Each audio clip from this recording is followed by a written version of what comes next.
Diary, mendadak di depan kami lewat segerombolan monyet dan Kasno pun dengan sigap mengambil sebuah batu yang cukup besar dan dilempar ke arah segerombolan monyet tersebut, dan monyet-monyet itu pun lari ke arah hutan. Namun ada seekor yang sepertinya terkapar terkena lemparan batu Kasno dan tepat mengenai kepalanya. "Kena, Man!" teriak Kasno. "Waduh, kasihan sekali, Kas, kepalanya berdarah," kataku. "Biarin saja, Man, puas aku rasanya. Kemarin makananku habis dicuri monyet-monyet itu," kata Kasno. "Jangan bilang seperti itu, Kas. Biar bagaimanapun monyet-monyet itu mencuri makanan untuk bertahan hidup." Ya Allah, aku tidak meminta hidup tanpa masalah, karena aku tahu itu tidak akan bisa. Aku hanya meminta hati yang sabar, hidup yang sehat, dan iman yang istiqomah, agar aku bisa kuat dan tabah dalam menjalani kehidupan. Open Diary.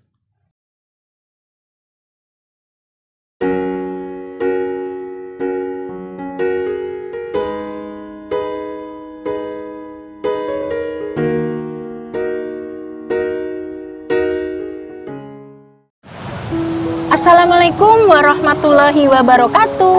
Halo Elin Story Lovers, apa kabar kalian hari ini?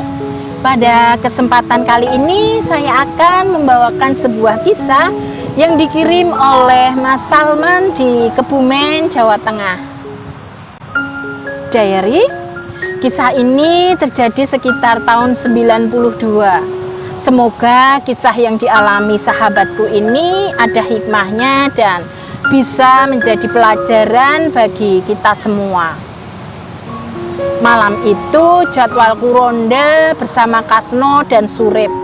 Namun tadi sore Surip bilang tidak bisa ikut ronda karena kurang enak badan. Akhirnya hanya aku dan Kasno yang jaga pos ronda. Namun tidak seperti biasanya. Malam itu kulihat Kasno terlihat murung sejak sampai pos ronda. Sebagai pengantin yang masih baru, mestinya dia terlihat bahagia. "Kas, kamu kenapa? Sejak tadi aku perhatikan kamu murung terus. Mikir apa sih?" tanyaku pada sahabatku itu. "Istriku hamil, Man," jawab Kasno singkat. "Loh, istri hamil kok malah sedih? Mestinya senang dong," timpalku. "Aku bingung mikir biaya untuk persalinannya nanti, Man. Kamu tahu sendiri, mandorku kemarin dipecat bos besar karena ketahuan melakukan markup pembelian material dan semua pekerja yang dia rekrut juga ikutan dipecat, termasuk aku," jelas Kasno. Kasihan juga nasib Kasno. Istri hamil tapi dia kehilangan pekerjaan karena mandornya dipecat. "Gini aja, Kas, kalau kamu mau bulan depan ikut aku ke Sumatera. Kebetulan teman Pak Deku ada proyek pembukaan lahan di sana.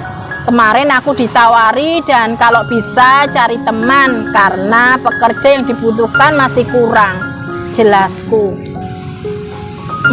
"Ke Sumatera ya?" tanya Kasno ragu. "Iya, Kas, itu kalau kamu mau. Dipikir dulu, Kas. Tanya istrimu mau ditinggal atau tidak. Soalnya jaraknya kan jauh dan waktunya juga lumayan lama. Sedangkan kalian masih pengantin baru," kataku. Memang awalnya aku tidak akan menawari Kasno pekerjaan ini karena dia sudah punya istri dan kemarin juga sudah ikut proyek. Tapi karena saat ini dia juga butuh pekerjaan, akhirnya aku coba tawarkan. Kalau aku sendiri masih lajang, jadi bebas mau kemanapun, nggak ada yang melarang. Diary, keesokan harinya Kasno datang ke rumahku dan menyatakan kesediaannya untuk ikut proyek teman Pak Deku di Sumatera. "Kamu serius, Kas? istrimu gimana? Mau ditinggal merantau? Tanyaku menegaskan. Iya Man, istriku awalnya memang agak keberatan, tapi demi anak kami akhirnya dia setuju, jawab Kasno. Akhirnya hari keberangkatan pun tiba. Kami naik bis menuju Sumatera. Cherry, singkat cerita kami pun sampai di lokasi proyek. Cukup banyak pekerja dari berbagai daerah yang ikut di proyek pembukaan lahan baru itu. Lahan itu masih berupa hutan yang cukup lebat dan rencananya di situ akan dibangun pabrik pengolahan kayu. Yang aku khawatirkan adalah jika ada binatang buas, entah itu harimau atau ular. Tapi aku sedikit tenang karena dari perusahaan juga menyiapkan tim keamanan. Dan yang bikin aku kesal adalah jika ada segerombolan monyet yang suka mencuri perbekalan makanan. Tapi mau gimana lagi, kalau dipikir secara logika kita juga yang salah.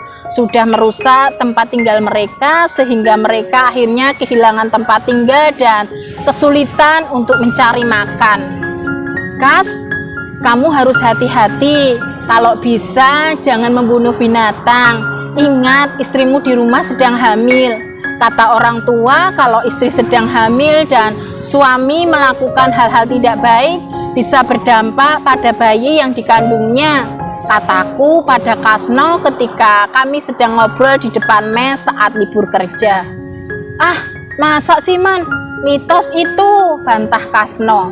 Dia anak dibilangin ngeyel, kataku sedikit kesal.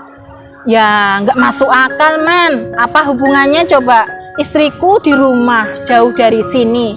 Misalkan aku membunuh hewan di sini, nggak mungkinlah berdampak pada bayiku, kata Kasno. Ya sudahlah, terserah kamu, Kas. Aku cuma bilang seperti yang dikatakan orang tua dulu, kataku lagi. Tenang saja Man, sekarang zaman modern, sudah nggak model percaya pada mitos, kata Kasno.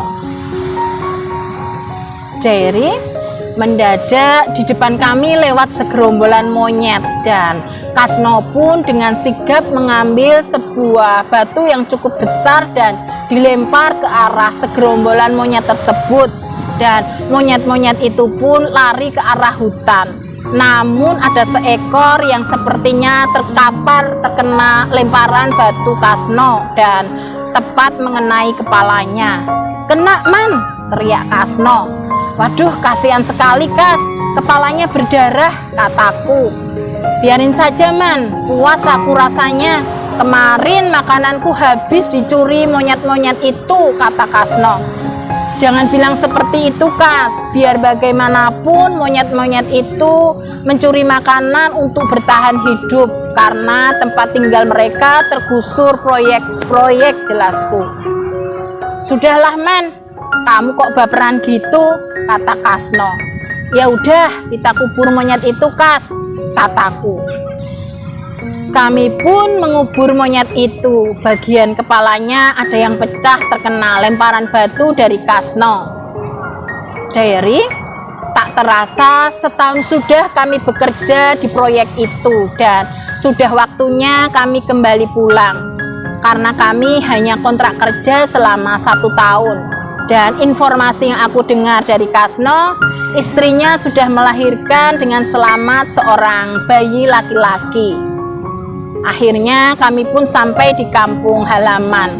Kasno sepertinya sudah tidak sabar ingin bertemu istri dan anaknya. Aku sendiri sudah rindu pada orang tuaku dan juga adikku. Cherry, keesokan harinya aku main ke rumah Kasno, ingin menengok anak Kasno. Saat sampai di sana, aku melihat Kasno seperti sedih sekali. Ada apa Kas?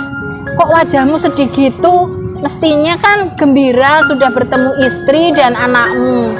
Oh iya, mana anakmu Kas? Aku pengen lihat ponakanku, kataku.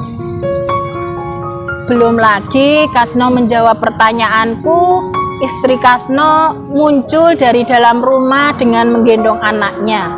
Tapi astagfirullah, Anak yang digendong istri Kasno tidak mirip bayi manusia, melainkan mirip monyet.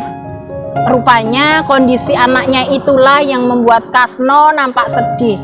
Aku pun bingung bagaimana bisa anaknya Kasno jadi mirip monyet. Apakah karena Kasno sudah membunuh monyet saat berada di proyek waktu itu? Namun anak Kasno tidak bertahan lama. Entah karena sakit apa, di usia yang baru menginjak 6 bulan, anak Kasno meninggal. Itulah kisah nyata yang dialami sahabatku. Setiap perbuatan akan ada karmanya. Jika kita berbuat baik, karmanya tentu baik. Tapi jika berbuat tidak baik, karmanya juga tidak baik. Terlebih jika istri sedang hamil.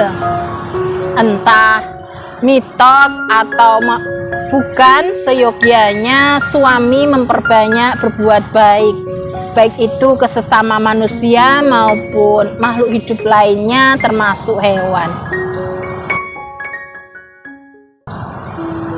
Demikian sebuah kisah yang dikirim oleh Mas Salman di Kebumen, Jawa Tengah. Terima kasih Mas Salman yang sudah berkenan membagikan kisahnya di Elin Story. Nah, buat kalian yang mempunyai kisah yang serupa dengan kisahnya Mas Salman atau mempunyai pengalaman hidup yang tidak bisa kalian lupakan sepanjang hidup kalian, silahkan kalian kirim di elins.story@gmail.com. Terima kasih. Wassalamualaikum warahmatullahi wabarakatuh.